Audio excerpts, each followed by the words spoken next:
morning. Thank you for joining us for this session. My name is Mina Al-Oraibi. I'm the editor-in-chief of The National, based in Abu Dhabi, and I'm delighted to be leading our conversation today. Who benefits from augmentation? Clearly, we are at a moment where AI, in all its uses, but particularly generative AI, is on everyone's minds and what it will mean for all industries. Job creation, job displacement, job transformation.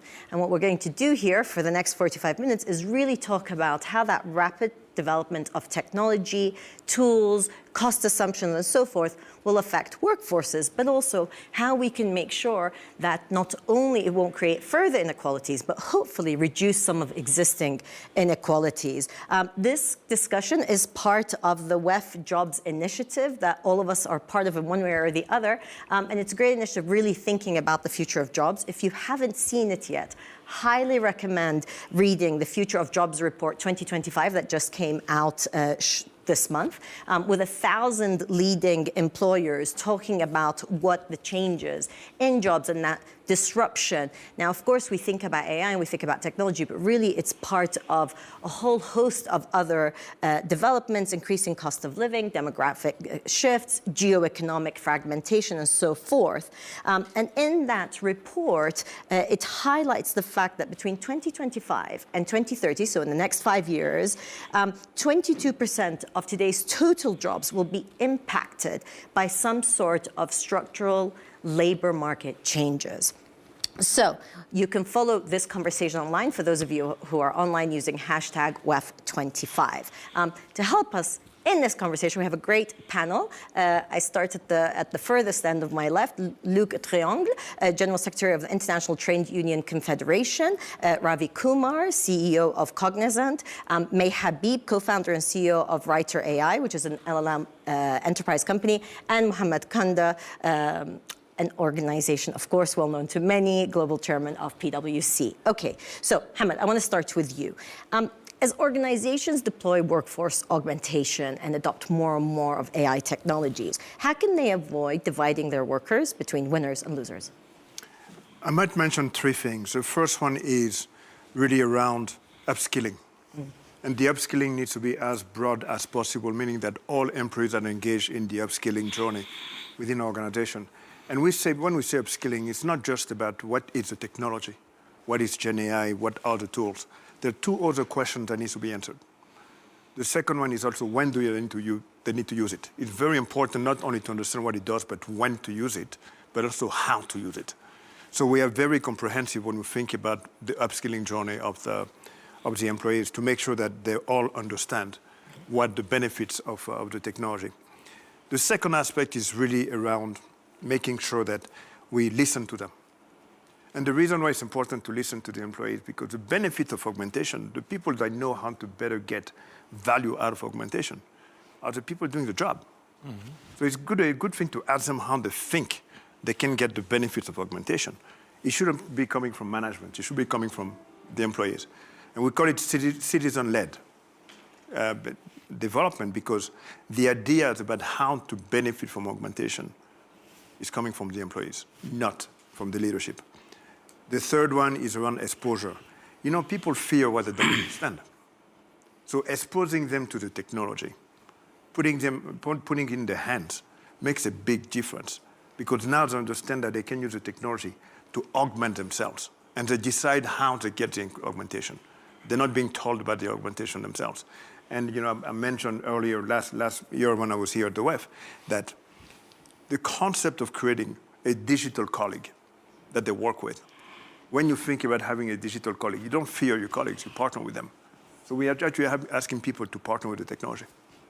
I want to pick up on this point of actually getting the workers who are working on a particular issue to problem solve themselves and think about adoption.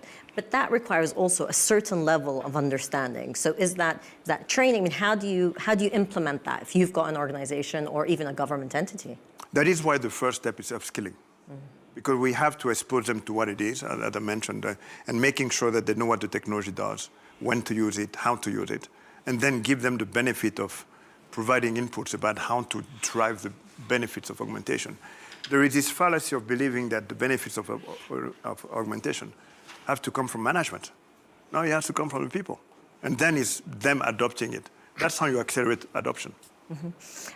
May, I want to turn to you because there's been a lot of consideration about this, that, where does it come from? Is it manager-led? Is it, again, employee-led? But there's also governments. Governments are really concerned about this, especially as we see it as a time of geopolitical fragmentation and also changed economies. So last September, G7 labor ministers came together and issued a call for an AI workforce agendas for different countries. Should it be government-led? How much involvement would companies want government to be involved in? I think the reality is the most innovative companies in the world are the ones who are leading the drive to upskill their employees and introduce AI. So I think the train has left the station, that this is a private sector-led transformation. But people are hungry for these AI skills. We are a LLM company. We build technology, but we are definitely in the business of change management as well, because if you don't play AI like a team sport, you just don't get the transformation. So I definitely agree with everything Mohamed said. From a G7 perspective, there are two things that came out of that blueprint that definitely apply to us, and I think tech companies should take very seriously. One is this recommendation that AI, and whether it's agentic or AI applications, be really driven by transparency and by human oversight. And that is both a technology challenge and a product challenge for LLM companies like ours. On the technology side, providing transparency for us has meant really innovating in terms of how you allow solutions built on LLMs to be more deterministic in how they kind of show proof of work to that person who is doing the inspection. So we've pioneered a category called graph-based RAG that has allowed us to really provide that level of detail, that level of citation. So very important outcome of the action plan. And then the second big thing that applies to tech companies that came out of the G7 is this real impetus to involve all levels of an organization in the AI transformation. And for us, that has resulted in just very tactical, low-tech things, as well as the high-tech. So office hours and AI days and all hands and trophies and awards, and just really gamifying this muscle memory change. It might be a fraction of the time to do it the AI way now, or to let the AI agent take care of it, but it actually is a transition. And I do think employers can understate the importance of change management here. It's like all of us needing to relearn how to read and write.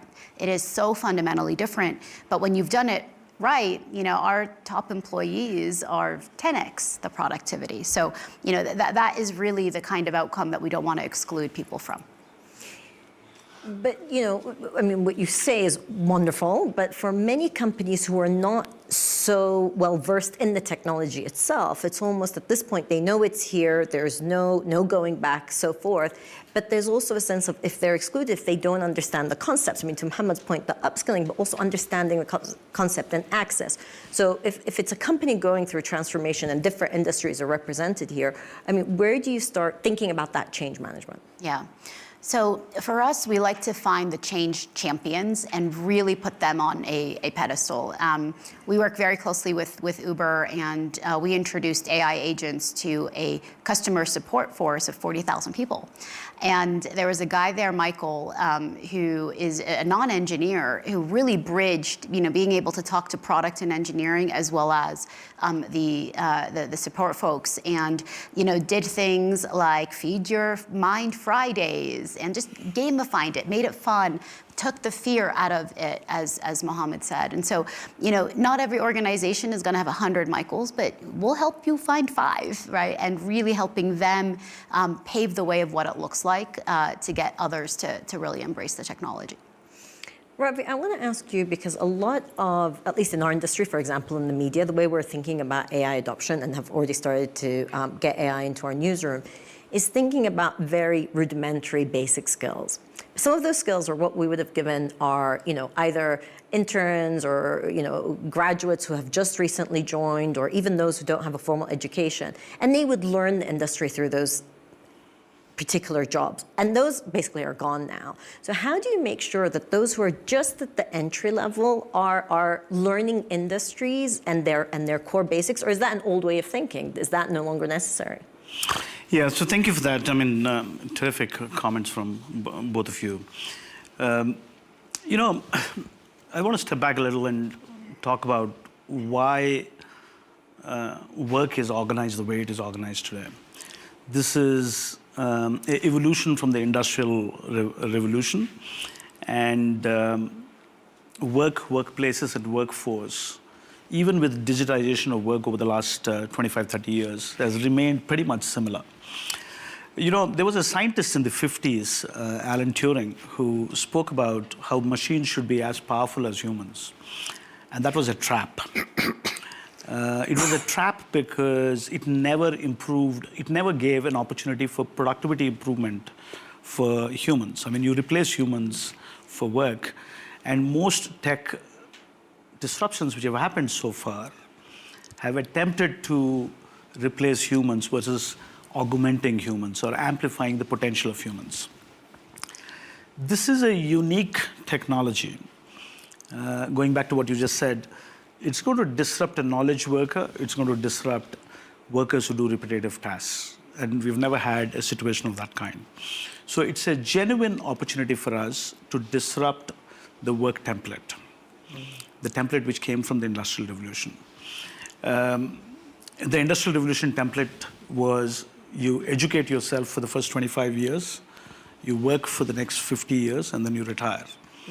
That was the template. That's actually in some ways up for disruption. So what does this technology do which makes it so disruptive for workplaces and workforce? It's a technology which will diffuse very fast. It doesn't need the skills to access it. The interface is natural language. If the diffusion is fast, anybody can access it. So the entry level to new jobs is going to be lower.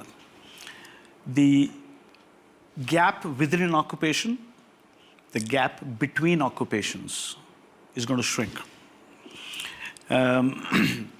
Interestingly, we did a study at Cognizant, and we have knowledge workers. We have 350,000 of them. The people in the lower percentile actually benefited more than the people at the higher percentile. So at the bottom 50 percentile, we actually had 35% productivity improvement using AI tooling. At the upper percentile, we actually had only 15%. So it's a leveler of sorts. It's going to level the high performers to the low performers. It's kind of a leveler.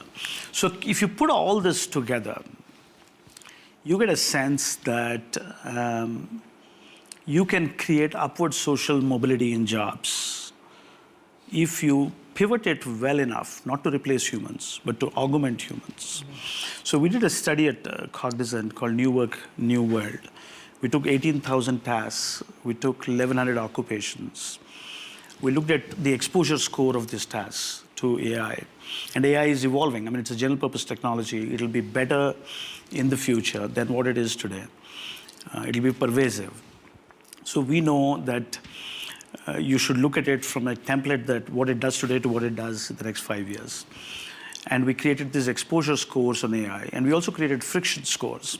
Friction scores are what would be the new tasks humans would do if you tool them with AI, and what does it take to reskill them?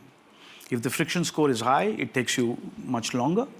If the friction score is low, it takes you less. If the exposure score is high, it disrupts your job. So if you pivot in that direction, I think you can really create upward social mobility. You don't need formal education to get into jobs. You can intertwine, I mean, the capability set needed today is at the intersection of computing data skills and the functional job. If you push that into the K-12 ecosystem, you can actually create individuals who could power their functional jobs with AI tooling, and therefore augment it and not actually replace them. I mean, that's very important. I mean, I live in the United States.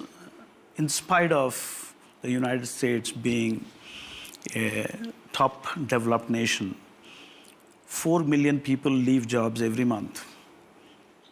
4 million people leave jobs every month, which is 1/3 of the US workforce in a year. Equally, there are 7 million open jobs every month. And these are two different swim lanes, and there's no bridge in between.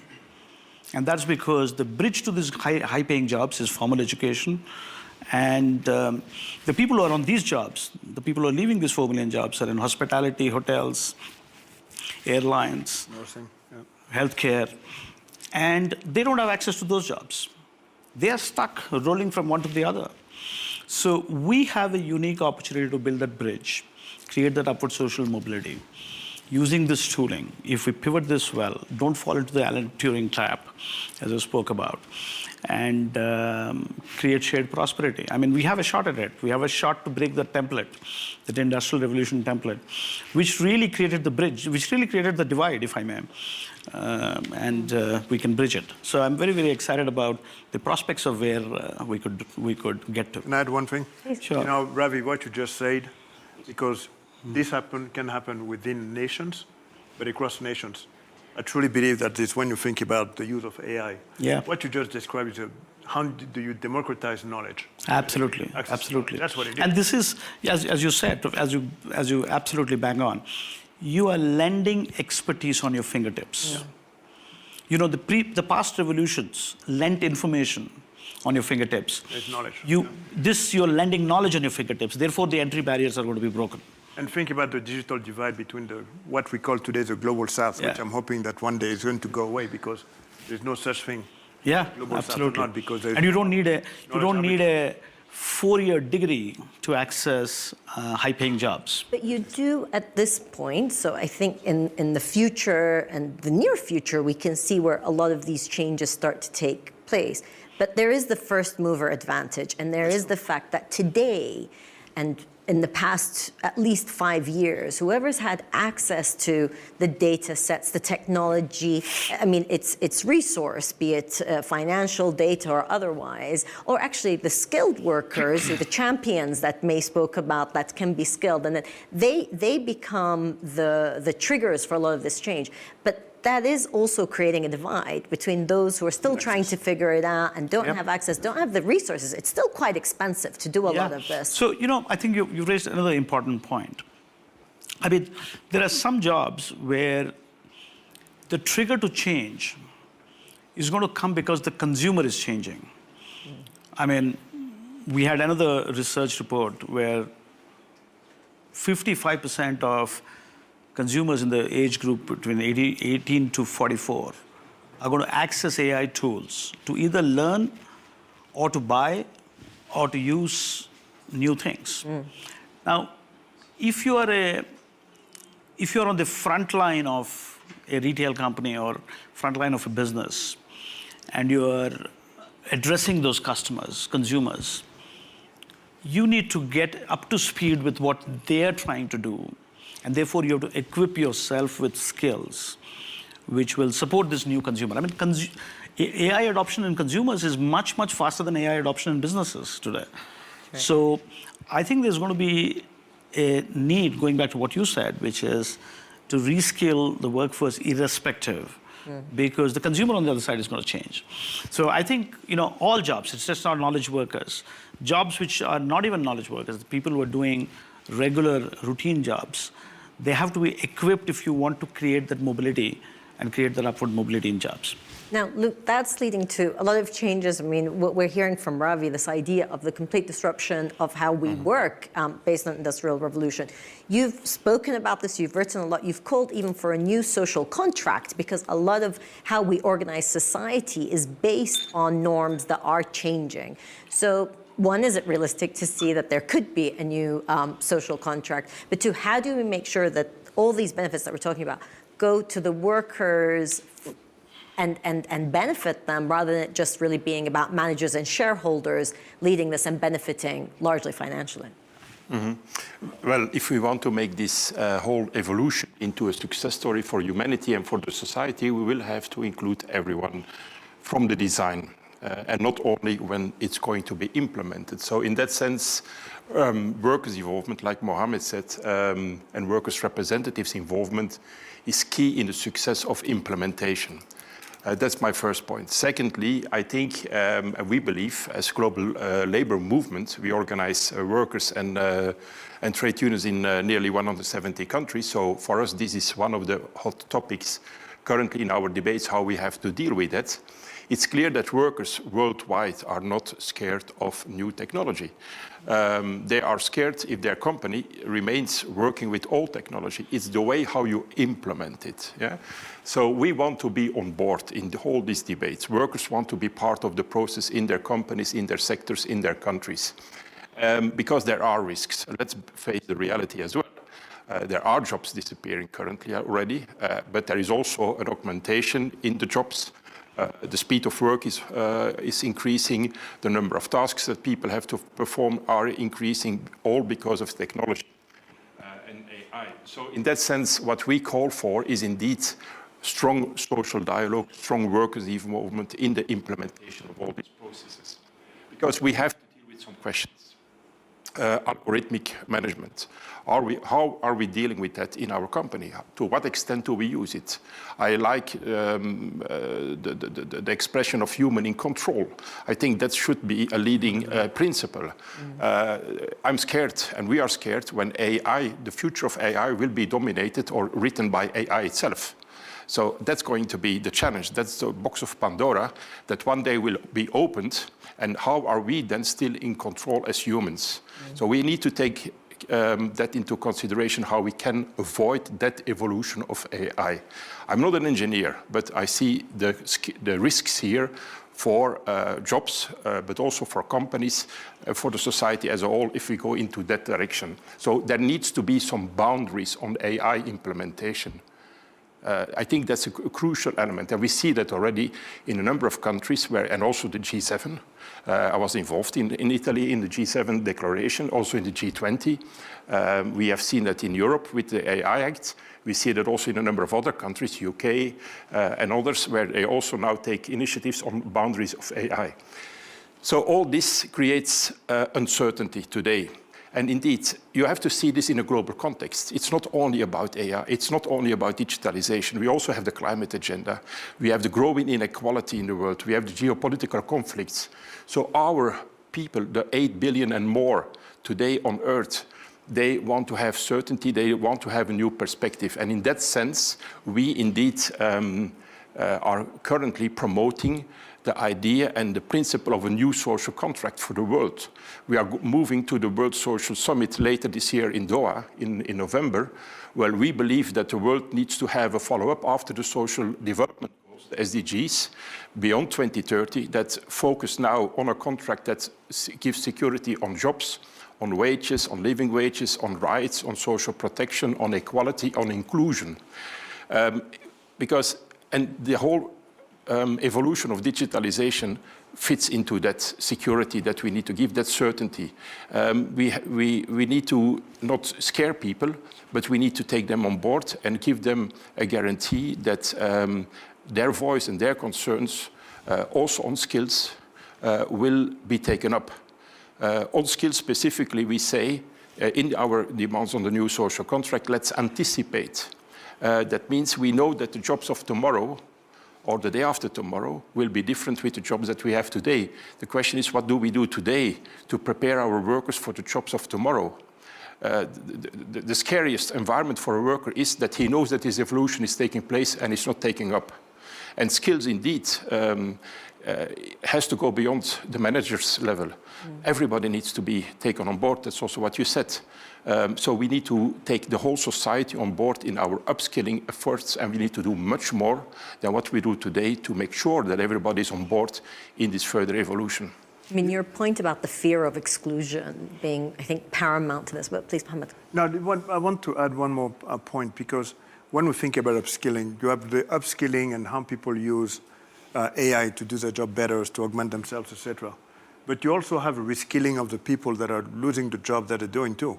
It's reskilling. Because here the thing, the numbers that Ravi was giving, that every month you have people departing the workforce, but every month you have new jobs that are being created.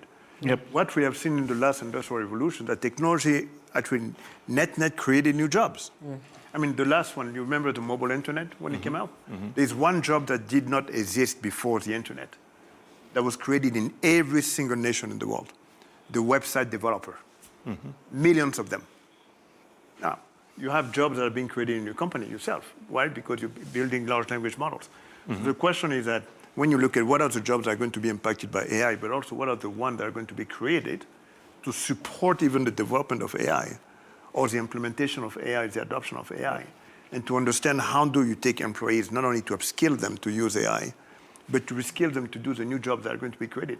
There will be new jobs that have been created. Today, I'm sure that you have the same thing. We have also more than 300,000 people around the world. We have job openings that we cannot fill. Yep. Across the world today, we cannot find the workers. And we are going to use the reskilling of the workers for us to be able to even augment our workforce. Not augment when it comes to use of technology, but augment our workforce because we need more people. Yeah. And all this is driven by technology. I think there's one other aspect which is productivity-led. I mean, if you really look at it counterintuitively, productivity has been flat for the last 25 years. The last time there was a productivity bump was when the personal computers came into picture. So augmenting humans with more tooling so that they're more productive, they get more wages. As they get more wages, they create upward mobility. And that in turn actually leads to growth without, I mean, it's deflationary. Growth without an inflationary thing. I mean, today, that's the biggest issue. As jobs increase, inflation increases because the wages are not increasing. I mean, that was my point. That's what I wanted to pick up on what you said, because actually increase in productivity is not always increasing in wage rises. Not at all, Actually, not at all, not at all. There's more being demanded from workers at the same wage. Correct. So how do we correct that? I mean, Ravi or Luke? If you see these are not the figures of the trade unions, but these are figures from ILO and from other international research. The labor income share in the growth of GDP is declining. So that means that the growth in GDP, the growth in wealth, the growth in productivity is not shared with those that create the wealth and the increase in productivity. And that's also an issue that will create at a certain moment in time, today already, tension and social unrest. And so we need to make sure that everybody is on board in all ways. And that means also sharing the benefits of this technology. Also financially, let's be honest and let's be clear on that point. So that needs to be also recognized. I think it's the foundation to create a pivot on increase in wages. You know, if you have a productivity increase, and as you rightly said, it could the value could transfer to the one who's actually making the tools, to the one who's using the tools. I mean, we have to pivot on the direction of using the tools. But at least you have an opportunity to improve wages because you're going to see uplift of productivity. May, how do you see it? The practical realities is we are democratizing who can become a builder, and we do value technical skills pretty highly in knowledge work. So we're definitely seeing folks without technical or engineering backgrounds being able to engineer pretty sophisticated agentic types of flows. There are a number of customers where folks in HR were able to re-engineer time to offer with agentic AI. So being able to, more quickly get contracts out the door, more quickly get people into their seats, and they're able to build these applications without actually having engineering support. At Intuit, content writers are now content architects. It's a large technology company we work with where, because they are using agentic AI to orchestrate so much of the work they were doing, they have more leverage in their organizations. The work that they're doing is more strategic and is more widely applicable as well beyond kind of the specific domain they were in. So I'm very optimistic. I think we are going to see folks who embrace the AI tooling and get skilled get that commensurate and well-deserved kind of increase relative to the leverage. Okay, final thought, because I do want to give a chance for questions. I just want to add a very quick thing. I mean, again, if you go back to the Industrial Revolution to now, solving problems was the endeavor of work.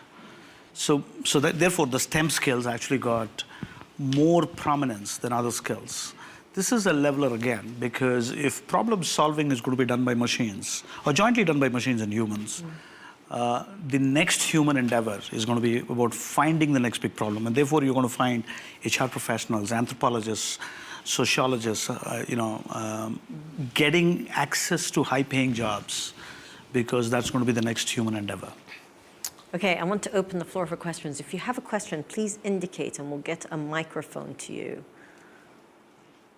No? Okay, good. Hamad, I'll let you continue your thought. You were going to pick up what Ravi was commenting on, this idea of the jobs and the high-skilling jobs, because that opportunity is going to be open. I mean, again, in this transitional phase, and we are really in a transitional phase in different industries, how do you ensure that the access is there and the time is created? Because again, we put so much emphasis on productivity and creating that time to upskill, to get people to brainstorm, how can this job be done completely differently? How do we ensure that? Your point around access is critical, right? Because we had the same thing with the beginning of the internet, the whole concept of digital inclusion. Because you know that at one point before the launch of the third generation wireless networks, most of the people that got access to the internet were actually using computers. We're talking about the personal computers, that's it. Right? Not everybody in the world, and it's not even a definition of the global south or not. It was a matter of income, ability to have a computer, yes or no. And now, in the early 2000s, here comes the third generation wireless networks, and now the cell phone becomes the primary device to access the internet. That is the time where we democratize access to information, not knowledge, but information. And the cost of accessing information dropped completely. But it took some time, to be very candid, because the internet was, when we all had access to it, was in 1993, 1994, around at that time, and that happened in 2001. I'm hoping that it's not going to take 8 years. It took 7 years for the internet to get to 50% of... Exactly, you see? From 1994 to 2001. We are just hoping that it's not going to take 7 years. It's actually taken 2 years in many countries to have 30% of citizens using ChatGPT. Or the adoption tools of rate that kind. has been Adoption rate has just incredible, been... which again highlights that people are not necessarily scared, they're interested, but they just want to make sure that they're included. In fact, we have a reverse problem. Businesses are taking longer to catch up. Than people. Yeah. You're going to have this whole around user adoption. The adoption of GenAI is going to be citizen-led, not business-led. That's what we're finding out. Luke, you wanted to come in. Well, the point, and I think it was you, Ravi, who mentioned it, the global digital divide. I think we need to discuss that as well. How do we take the world on board in this evolution? Because at the moment, I'm concerned that this evolution will be an evolution for the happy few already at global level. Happy few, including countries, global north in majority. When we talk about access to AI, let's make the connection to access to internet in a continent like Africa, where the majority of the people don't even have access to electricity. What are we talking about? So I think, and that's also the new social contract, we need to take the world on board in this evolution. Otherwise, this is another engine for growing inequality and growing instability and growing geopolitical conflicts and tensions. So I challenge major companies like yours and others, please take that dimension also on board on where do you invest, where do you look at, and how do you take on board those regions and those countries for which internet is still a challenge to access today. And honestly, looking forward in this century, there are so many challenges by the end of this century, but we will not have a stable end of this century if that dimension of global inclusion is not taken on board, also not in this AI debate.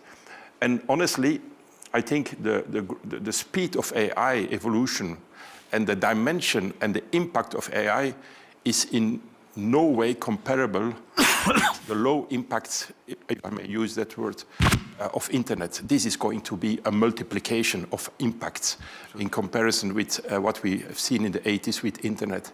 So I think we have all, and certainly global companies and governments have an important role to play to make sure that the global context is taken on board in what we discussed today. But if you can respond to that, and then I have a question from So, look, totally agree with you. There is one thing about AI, when we talk about AI, there is the use of AI. Everybody, do you have it in your hands? Can you use it? Can you adopt it? But when you think about the AI ecosystem, AI is very different from what we had with the internet. The internet was digital, the world was digital. AI is digital and physical at the same time. That's a big difference. So when we think about job creation in that AI ecosystem, you create jobs in developing large language models. You create jobs in data centers. You create jobs in real estate. You create jobs in the energy industry. You have more innovation and renewable. So in that ecosystem of AI, jobs are going to be created, more jobs than we have today. Because of the domain. The domain, it's not the use of AI, it's the enablement, the building of AI. It's not just large language models. It's the physical infrastructure that we need. That's the first thing. The second thing, that physical infrastructure doesn't need to be in the West. Doesn't need to be where the people are building the large language models. Now all countries in the world get to participate. Countries that have the ability to provide energy, to build data centers, whether they have people that are using AI or not, can create jobs. So everybody gets to participate around the world. Well, let's and that level of participation will be both in the digital world and in the physical world. That is why for us we think that only good things will happen because of that. Because Africa gets to participate. Southeast Asia gets to participate. Why? Because they can build data centers. So the West can actually build large language models. So it's we look at AI not just the technology, but the ecosystem that it's creating, because it's now all being connected. So there's a lot of hope for that. Please, you had a question. Go ahead. Hi, I'm Christy Hoffman from Uni Global Union, and we represent workers in service sectors around the world. And I just, putting your point about the data centers aside, because I think that's also a bit of unequal benefit from AI if you're talking about the workers who could build the data centers versus getting that enhanced productivity at work. But I want to go back to this adoption question, because you did say how fast people are using AI. We've talked to our members around the world, and you do see two tracks, like very little Gen AI used at work in the global South, sort of like, what's the big deal? Why are we worried about this? It's not really happening where we live. But equally, even North America, Europe, Sorry, your mic, I think they... Oh, sorry. Yeah. People are using AI individually, but a big issue is that without guidance or rules or, direction from their companies, but the level of AI deployment by companies is still pretty low. It seems, that's my impression from having read about it, and also our members they say, we are using it on our own, maybe some use ChatGPT and some use Claude and some use Perplexity or whatever, but we're not getting that. It's not a company-wide deployment in any kind of way, except in the very biggest companies. So I'm just wondering, I know there's predictions. What's your prediction in terms of when mid-sized companies are going to start to deploy AI with all the expense that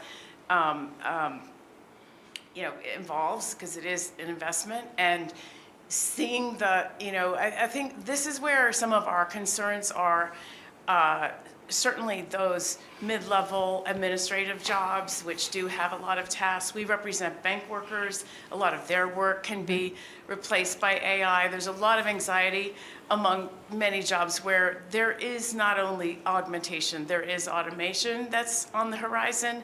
So what is your foreseeable future about when that adoption will really pick up? I know many people are predicting 2025, 2026, but I'm just interested in your prognosis. Yeah. Ravi? Yeah, I'll probably start and you can add. I think regulating AI is going to be one of the most difficult things to do. I mean, the internet got regulated because the internet was, in many countries, controlled by regulators, what went in. By the government, yeah. By the governments. And then you had a way to take it and disperse it. The builders can build it without checking with the government, whatever. I mean, there's no, the builders can build the cycles of innovation without getting to the regulators. So effectively, the process of building is going to be much more superior in this way. So I kind of acknowledge and worry about what you're saying. And therefore, it's important for regulators to look at it, to enable it, and to control it. I mean, this is not just about controlling, this is about enabling and controlling it. Both are going to be very important from a regulation perspective. The second is, I think we have all looked at this from a context of, should you regulate the models or should you regulate the output coming out of the models? Should you regulate the input should you regulate the input into the models? I think the end state will be regulating the output versus regulating the input. It will allow you to innovate, but it will allow you to use it in a more responsible, meaningful way when you do it on the other end. I'm going to take advantage of your pause there because we've only got 3 minutes left. So I wanted to ask you all one question, which is, what's one concrete measure that you'd advocate for, that you'd want people listening in and present here to really push for in order to make sure that augmentation is as beneficial to everybody as possible? So, Mohamed, I'll start with you. For me, it's access to it. That's because you won't have augmentation if people don't have access to the technology. And access to that technology can be measured, because what you have to put in the hands of people. May? What percentage of your company has built an app or an agent themselves personally? I would say access and reskilling. Which is a combination of May and... Well, I'm very specific. It's like, you've gotten the AI literacy training, then you've gotten here are the tooling 101, then did you apply it to your work? Because that is when you really understand the power of it and that you're in charge, right? And that folks of all sorts of abilities, if they've got context and business understanding, are able to build something that really benefits and improves productivity. Luke, what would be your... Well, for us, not only human oversight, but actually human in control. Because then you can steer the process to a certain extent and deal with the negative consequences or the negative impact that might occur through the implementation of this Gen AI. So that's for us the most important topic. And just, because you guys were all really prompt, so it gives me another question. Just to pick up on this point of boundaries and who determines the regulation of the output, which I think Ravi laid out quite well. Mohamed, do you see the possibility of regulating the output, and is it going to go back to governments? This is going to be very interesting because in the past, some of the very fundamental technologies were actually developed by the government. When you think about it, the internet was created and developed by the government, and they created from the onset. They could regulate it, and then they made it available to the private sector in 1994. But it was government-led. Today, the AI innovation is not government-led, it's private sector-led. That is what there's a big difference between what happened in the last industrial revolution and the one that you have today. And now the question is, where is the government going to play? And May, where do you see that regulation? You're really at the helm of a lot of this stuff. So how do you see it? We have an office in London. We've got multiple offices in the U.S. We're definitely seeing, American companies. I think because it is a deregulated atmosphere and a very pro-AI atmosphere, just have a lot more interest, acceleration into bringing AI into their companies. I'd like to see, Europe catch up. Okay, so thank you for an incredibly interesting conversation. Access has been fundamental in how we think about augmentation, involvement of workers, involvement of your organization across the board. It's a team sport, very important to think about that, but also this idea of human in control and where does the human excel in this. Please thank our excellent panel and continue to follow the Jobs Initiative. Thank you.